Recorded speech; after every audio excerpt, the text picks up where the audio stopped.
So look, if you want to grow your wealth, your income, and increase the amount of time off, then these are the shortcuts that can help. Welcome to the Wealth Creation Podcast.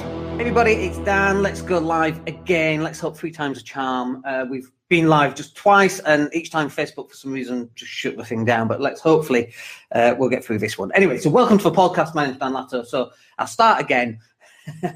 So in this podcast, we're going to talk about why you should be investing in property. But as always, we'll probably be talking about why I invested in property and what have been the benefits of me investing in property. And in the last podcast, I was just talking about, just a few moments ago until it got shut down for whatever reason, the Facebook gremlins there.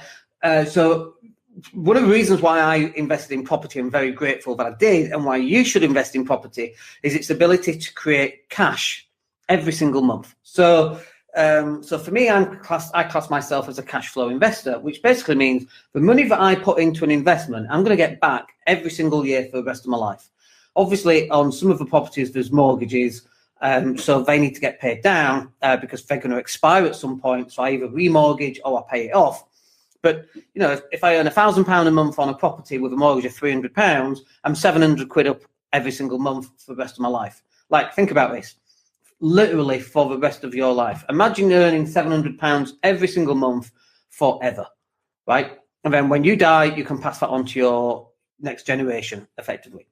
Like, that's really powerful. We had a deal, and it was 30 grand down, and it was paying £1,000 a month, and everyone called us a liar, and we had the deal. It was right there. And people just didn't like that because they couldn't get their head around. I put 30 grand in and I'm making £1,000 a month for life, and that was profit. And we were like, yeah, that's how it works. By the way, my printer always makes a noise whenever I go live. I have no idea why that is. I was watching Transformers yesterday, so maybe it's a transformer. Anyway, so when we talk about cash flow, like, can you get cash flow from other type of assets? Well, yeah, of course you can. The problem is that the type of assets, the type of returns that you're going to get are very, very low. And just last couple of days, I was looking at how do we get into other type of assets where we can put maybe £1,000 in and get some return every single month. And every time we get a spare grand, we just stick more money into it. And I was looking at what those returns are, and I was like, it was crazy. It was crazy in that it was crap. Right? So, like, £250,000 will make you £12,000 a year. And I'm like, what the heck? 250,000 will only make £1,000. We can't live on that. That's crazy. Good morning, Mark. It just doesn't make sense to me, that. So why would I invest in these type of assets that will only give me such a terrible, terrible return? And so really that's what this discussion is about, is, yeah, you could put your money into other things, but property is the single biggest, most powerful asset that I can think of. You know, you could put money into gold. But gold is just, why don't put money on black on the roulette wheel and hope that comes in? Because gold might go up, it might go down. What about palladium or silver? I don't know what's going on with any of those markets, and I can't get an income from it. All I can do is sell it, right? But I can't get a regular monthly income. Now, if I paid my phone bill only at the point when I sell an asset, then that would probably work really well. But I don't. I pay a phone bill monthly, £65 a month. For a very nice Samsung, but still £65 a month. Where's that money going to come from if all I've got is gold? And you could go, well, you could buy stocks and shares, and the dividends which pay quarterly, you could use that. They're still quarterly, not monthly, but okay, I can probably live with quarterly. Have you seen those returns? Like 3%, 4%. On some of them, you can get 5 and 6%, which is very good. Like follow Berkshire Hathaway and Warren Buffett, you know, like those guys have taken a massive hit recently in terms of the value of their stock, but they don't look at the value of the stock. They don't look at the stock price. They look at the return on the dividend. And when the stock price dumps, they go out and buy more, right? Because they know that long term, for the next 25 years, not that Warren's will be around that long, but his legacy will be around that long. Someone asked Warren Buffett and said, why do people not get rich like you? He said, because most people don't want to get rich slow. They don't get rich fast, and that's one of the things that stops them. But when you're looking at, and you're comparing different yields, when you're looking at property yields versus stocks and share yields, it's a massive, massive difference between the two. So when you're doing this comparison, you know, if I had £250,000, I could go out and buy 5 properties worth 50 grand each, and I'd earn, what, 350 quid off those? I don't touch the laptop, but I'm going to do the maths on it. I don't touch it in case the podcast goes down again. Anyway, 350 times 5 is £1,750. Times that by 12, £21,000. Now, can you live on 21 grand? Kind of, maybe. If you don't live in the UK, you certainly can. Our expenses are easily less than £21,000, and we live in a 4-bed villa by the sea. So yes, you can. And that was just on £250,000, by the way. Can you get 50 grand houses? Yes, you can. Got a couple. What's the rent? About 350. Local housing authority rate. Are they great tenants? No. Dreadful tenants, but the high yields. And then actually not the best type of investments, but it's used as an example as to some of the types of deals that you can get. But when you're comparing yields, I wanted to get into a situation where, an extra grand's coming. Let's put that into something that will generate cash flow each and every month. And this is why I was doing some of this research. When I looked at some of this research, I was really let down by some of the returns that I'm getting. So if I put £1,000 in, you get like 50 quid a year. I can't live off that. £1,000, 50 quid a year. It's like, what's the point? Like, what is the point of doing that? That's even is that a 5% yield? 5%. 10% would be, I can't do the maths today. 10% would be 100. That's right. And 5% would be 50 quid for the year. That's just dreadful. So it's not stacking up. So this is why you want to move your money into property. The problem is that you need bigger chunks of cash. Of course, you can mortgage, but you still need 25%. 25% on 60 or 70,000 pounds is what, 15, 20,000 pounds a pop. And that's fine if you understand that. So then you get to the point where you're going, okay, let's save £2,000 every single month. And every 10 months, I'm going to buy a next deal. And let's say that generates £200 of profit. Great. So you need another 10 of those to have a second flow, and every 10 months you buy that one. So now you've got 2 floors, so you're buying 2 properties a year. See how that works, and then you do it again and again and again. So that's really the way of doing it. And over the next 20 years, you can get into the same position where your cash flow comes in and it covers all of your monthly bills. It covers your mortgage and your rent and your car, and you're not having to work and all of that kind of thing. So the reason why, and we're very, very grateful that we made this decision 20 years ago to get into property. And by the way, I didn't make the decision 20 years ago when I was 26. I made the decision when I was 21. And it took me 5 or 6 years to get my first deal. And when I got my first deal, my mum said, I think you're rushing it. And I'm like, I've been waiting for 5 or 6 years to buy my first deal. And what she meant was, once I'd made the decision, I moved very quickly. This was a poor person, effectively, stopping me from making quick decisions. Wealthy people make quick decisions. That's one of the rules that I live in. I ain't spending 6 months contemplating whether to buy this deal or not, because then the deal's gone, right? And the deal of the week, the deal of the year, the deal of the century comes around about once a week anyway. There are always deals out there. There's always something going on out there. But getting those comparable deals, I find it very, very difficult to find them in any other circumstance that's not high risk. Bitcoin, high risk. Forex, mega high risk. I see people and they start off well and start sharing the results, and then ask them a year later, how's your Forex going? Oh, well, I was doing well and then I lost it all.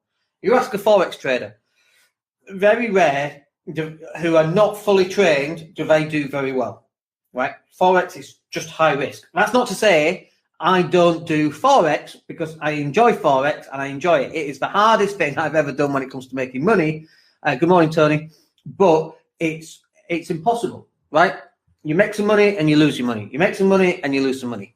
And generally you lose money, right? This could be me and my psychological makeup. I've not got the patience generally. I like to make decisions quick. I don't believe in waiting. I'm very impatient. That's just my psychological makeup. But yours might be different. You might be able to do something better with that. So when you compare property returns against other types of returns, good morning, Mark, then other types of returns are going to be better, great English, than property. Okay, number 2 then, sustainability. Let's talk about this. So over the last 20 years, my life has, as in anybody's life, and if you've not had this yet, then you've got the good fortune of this will happen to you at some point. But life is not a straight line. It goes up and down and up and down, and it kicks you in the ass, and it knocks you flat on the floor, and it gives you a kick to the groin, a forearm smash to the jaw as you're trying to pick yourself up and recover. And then a tornado comes out of nowhere and beats your body to a pulp. Then you get robbed, and then you have a divorce, and then, oh my God, life will hit you. I can quote Rocky word for word. Nothing will hit as hard as life. It's not how many times you get hit, it's how many times you get back up, right? Property has been there through thick and thin. And some of the thin has been because of property, which in turn has been because life comes down and smacks you down, right? So, but when I was going through those negative times, I wasn't paying mortgages and service charges, and Empower were like $3,000, and like, you should have seen the amount of debt that I accumulated because I was going through child abduction and all this extra stuff with my ex-partner. 36 court appearances in 8 years, 33 of which were her stopping me seeing the kids. The other 3 were me because the kids didn't show and we had to go to court to get contact back in. Honestly, the whole focus was kids, fuck everything else, kids, that was it. Fuck mortgages, I ain't paying that. So we got into quite a lot of trouble, which we've managed to get ourselves out of. But this is life, right? This is like, no point in hiding it. It's anybody who hides this stuff, right? Like, we've all been through it, and I don't understand why people would hide it. Like, it's embarrassing because, like, oh, it's me and I'm super down and I should perform better because I'm perfect and NLP and all that crap, right? But life hits harder than anything. Anything is going to hit. But through it all, we've had property and it's been sustainable. We've had income at times when I just could not work. I remember turning up one day to my personal trainer, and this is me trying to rebuild after getting knocked down and child abduction. I go to my personal trainer, I just sat at the tree and cried. And it's like, dude, give me a hug. And it was horrific. I was ashamed, I was embarrassed. Fuck it, I don't care. Like, now I don't care. Then I cared. Do you know what I mean? Now I'm like, fucking hell, this is like a badge of honor. It's like the scar that let's keep the scar. Let it show that we've had battles that we've maybe not won. The battle's still going on, but we've gone through this journey, and property has been there throughout all of it. Whereas if I'd have had a job, I would have lost job after job after job because I just wasn't doing anything, right?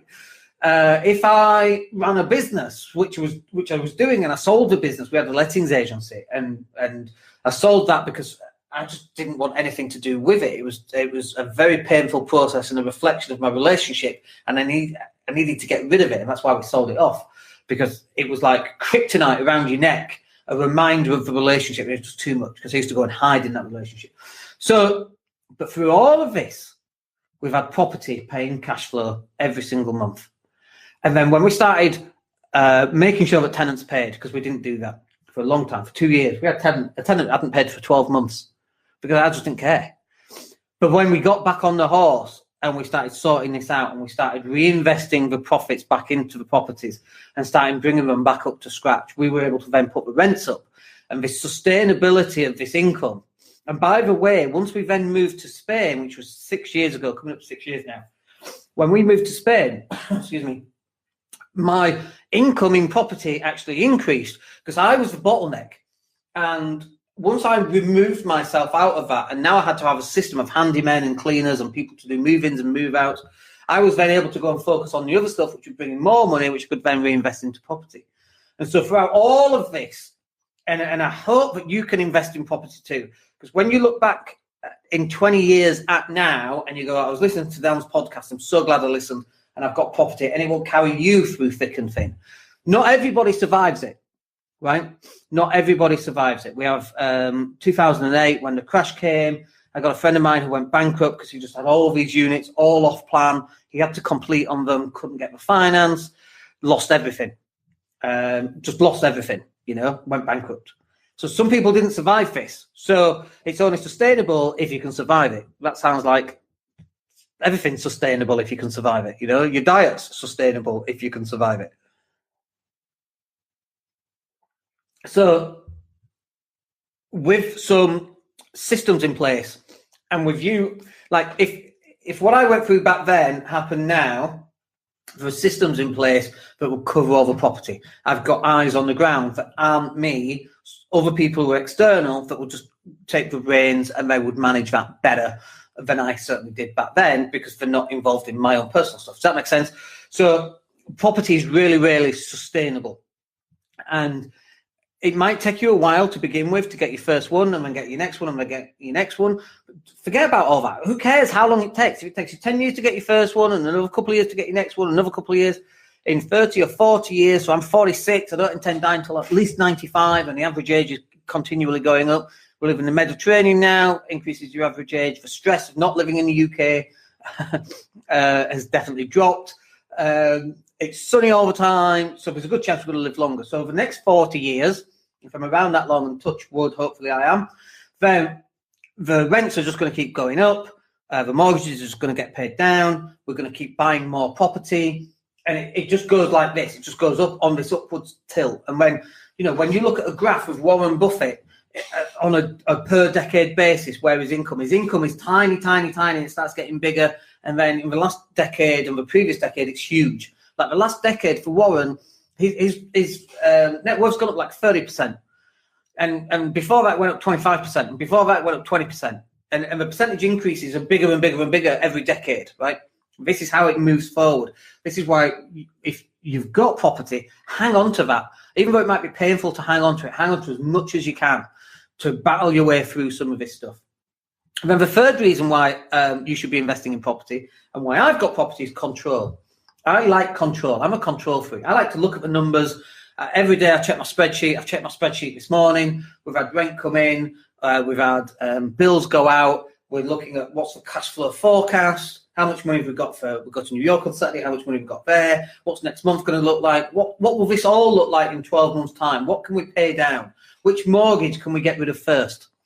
Which is the next bit that we want to get rid of? What's the next investment that we're going to make? Once we've done this, okay, that frees up this money here and we can do that. That's why you want to cash flow forecast everything. I'm a great believer in having control. So property gives you that level of control. There's some uncontrol in there. Uncontrol is not a word, but there's some variety, we'll call it, uncertainty, which is you've got to deal with people, i.e. tenants, and sometimes tenants think it's all right not to pay rent because they're going on holiday. So why would you expect me to pay my rent? I know, crazy, right? Normal people would expect you to pay mortgage, your rent, but they don't for some reason.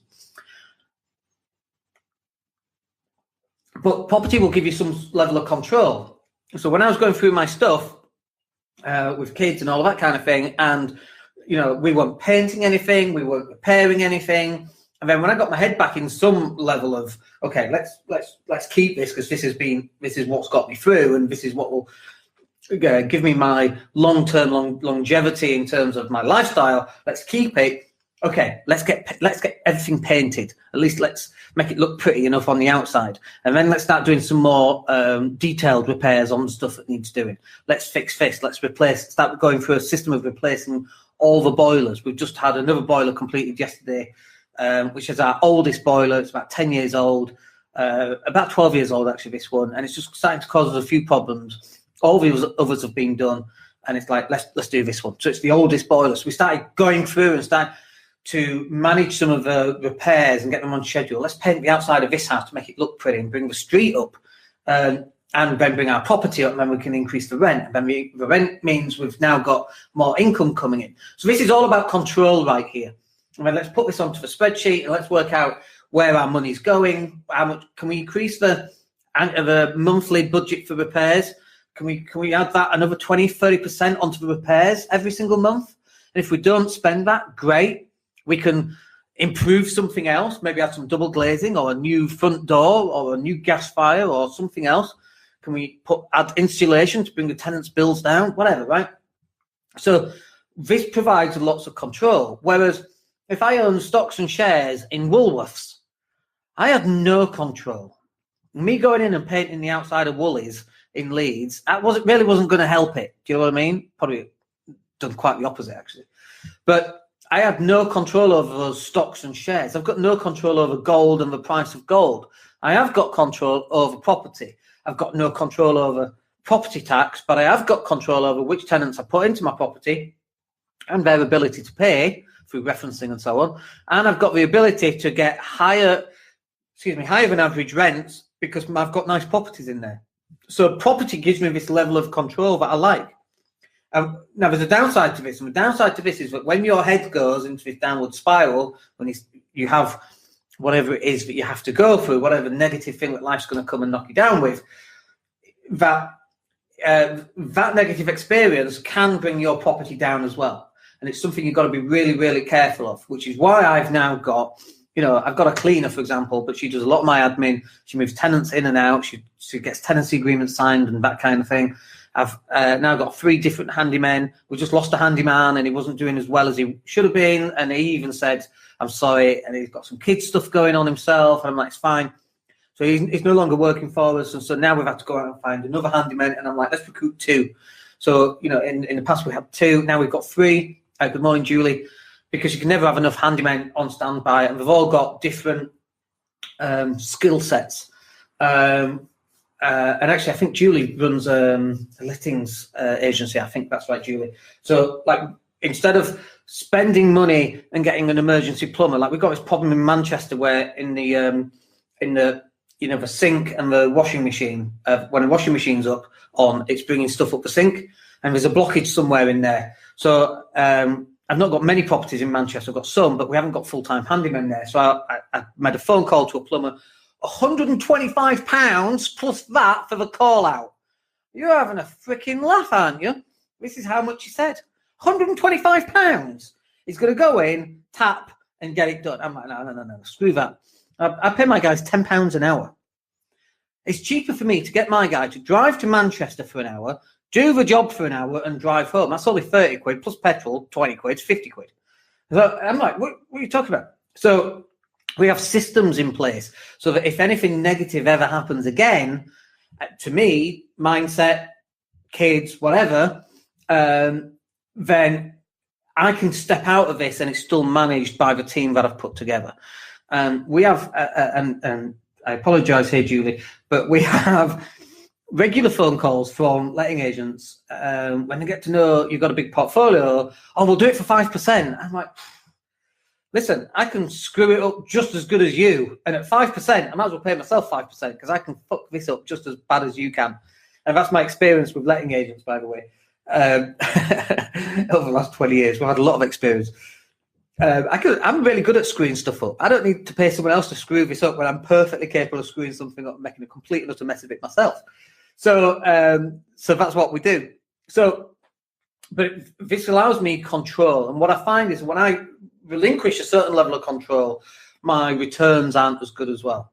So I like to be in control. I like to be on the spreadsheet. I like to see what rents come in. Hang on, this rent's late. What do you mean? It's a day late. Send them a text. I'm on the ball with my tenants. My tenants know it as well, hopefully. And they're like, oh, I have to just pay next week? Nope. Oh, but I'm going on holiday. Well, you need to pay your rent, otherwise you'll be coming back to letters on your door with 25 quid charges. Oh, well, that's not fair. You're right. It's not fair not to pay your rent, so you need to pay it. So we're on the ball, but I like that level of control. And the downside to it is I go to New York, and for those 5 days, I will have to check my messages and email, but I can just forward them on to the admin person. They can implement whatever needs to be implemented. It's fine. So, but that's why, another reason why I'm in property as an asset class and not, say, stocks and shares or gold and that kind of thing. So there's 3 of them. We've got comparable yields. Yields are much better. We've got sustainability through thick and thin. As Winston Churchill says, when you're going through hell, keep going.